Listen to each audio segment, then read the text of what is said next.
तो बच्चों, अभी तक हमने दो प्रकार के संश्लेषित रेशे, पहला रेयॉन जिसे कि कृत्रिम रेशम भी कहते हैं व दूसरा नायलॉन, इनके बारे में जाना। अब अन्य प्रकार के संश्लेषित रेशे पॉलीएस्टर और एक्रिलिक, इनके बारे में जानेंगे।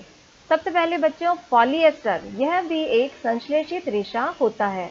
इस रेशे से बने जो कपड़े हैं उनमें कुछ क्वालिटीज़ होती हैं कि इनमें आसानी से सलवटें नहीं पड़ती हैं और इसे बहुत ही सरलतापूर्वक धोया भी जा सकता है और ये बहुत जल्दी सूख भी जाते हैं। इसीलिए पॉलीएस्टर का उपयोग कपड़ा निर्माण में बहुत ही अधिक मात्रा में किया जाता है।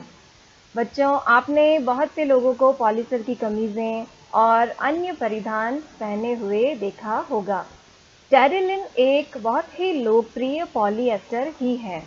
इसे बहुत महीन रेशों में खींचा जा सकता है, जिन्हें फिर किसी भी अन्य तंतु समान बुना जा सकता है। यानी टेरिलिन भी एक पॉलीएस्टर का प्रकार ही है और इसका उपयोग भी बहुत अधिक किया जाता है, जैसे कि बैग वगैरह है, यह सब बनाने में इनका उपयोग किया जाता है। नीचे ये जो आप फैब्रिक देख रहे हैं बच्चों, यह जो कपड़ा देख रहे हैं, यह पॉलीएस्टर से ही निर्मित है। और यह जो स्पोर्ट्स यूनिफॉर्म देख रहे हैं, यह भी पॉलीएस्टर से बनी है, जिसमें आसानी से सलवटें भी नहीं पड़ती हैं और बहुत जल्दी ये सूख भी जाती है। हम घरों में जल के लिए सदैव पेट बोतलें और चावल, चीनी और बहुत से घरेलू जो सामान होते हैं, उनको प्रिजर्व कर रखने के लिए एक विशेष प्रकार के जार खरीदते हैं। यह जार पेट से निर्मित होते हैं। यह पेट क्या है बच्चों? आपने देखा होगा बच्चों कि आपके घर में जो फ्रिज की बोतल्स वगैरह होती हैं, उनके नीचे PET पेट लिखा हुआ होता है। यह पेट है क्या? पेट यानी पॉलीएथिलीन टरफैलेट। ये जो पॉलीएथिलीन टरफैलेट है, ये एक बहुत ही सुपरिचित प्रकार का पॉलीएस्टर ही है। इसका उपयोग बोतलें, बर्तन, फिल्म, तार और अन्य बहुत से उपयोगी उत्पादों के निर्माण में किया जाता है।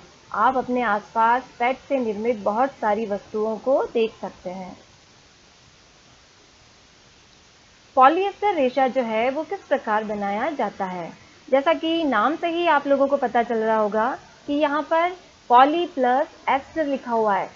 यानी एस्टर जो है एक ग्रुप होता है। इस एस्टर इकाइयों की अगर बार बार पुनरावृत्ति की जाती है तो यह पॉलीएस्टर का रेशा बनता है।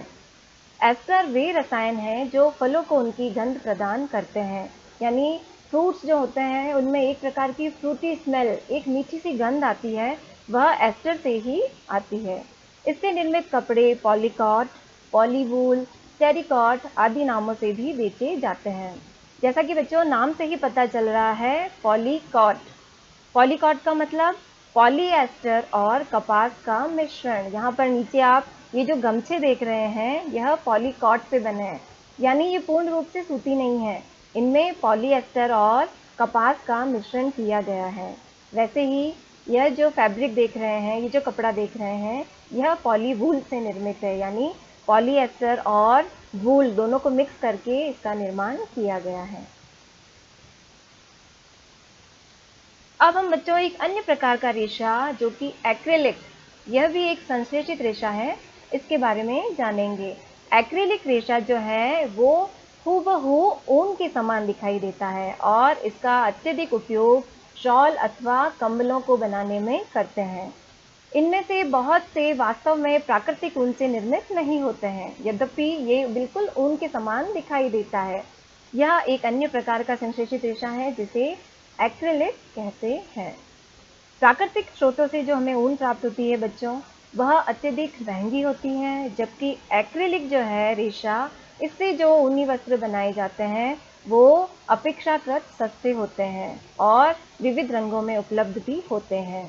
संश्लेषित रेशों की कुछ खासियत होती है बच्चों, इसके लिए इसका अत्यधिक मात्रा में उपयोग किया जाता है कि यह बहुत लंबे समय तक टिकाऊ रहते हैं और अपेक्षाकृत ये हमारी पहुंच के भीतर रहते हैं। यानी यह हमें कुछ सस्ते मिल जाते हैं प्राकृतिक रेशों की अपेक्षा, इसीलिए इनका निर्माण आजकल बहुतायत से हो रहा है। संश्लेषित रेशे जो हैं, इनमें बहुत सारे गुण हैं, तो बच्चों इनका अगर हम उपयोग कर रहे हैं, तो हमें बहुत सी चीज़ों का ध्यान भी रखना पड़ता है। आप यह भी पाएंगे कि ये जो संश्लेषित रेशे हैं, ये गर्म करने पर बहुत जल्दी पिघल जाते हैं और हमें हानि भी पहुंचा सकते हैं। यदि इन संश्लेषित रेशों से बने कपड़ों में अगर आग लग जाती है, तो ये बहुत बड़ा हादसा भी कर सकते हैं। अगर ये पिघल जा रहे हैं गर्माहट से, आग लगने से, तो ये हमारे शरीर से बुरी तरह से चिपक जाते हैं। अतः हमें लैबोरेटरी यानी प्रयोगशाला में इनका उपयोग कभी भी नहीं करना चाहिए, या फिर रसोई घर में भी कार्य करते समय संश्लेषित वस्त्र नहीं पहनने चाहिए। रसोई घर में काम करते समय बच्चों इन पॉलिएस्टर से बने वस्त्रों को नहीं पहनना चाहिए, क्योंकि ये जो सभी संश्लेषित रेशे हैं, यह पेट्रोलियम मूल के कच्चे माल यानी कि पेट्रो रसायन जो है, इससे विविध प्रक्रमों द्वारा तैयार किए जाते हैं। इस प्रकार यह अगर आग पकड़ लेते हैं तो हमें हानि पहुंचा सकते हैं। इसीलिए इनका उपयोग बहुत ही सावधानी से किया जाना चाहिए।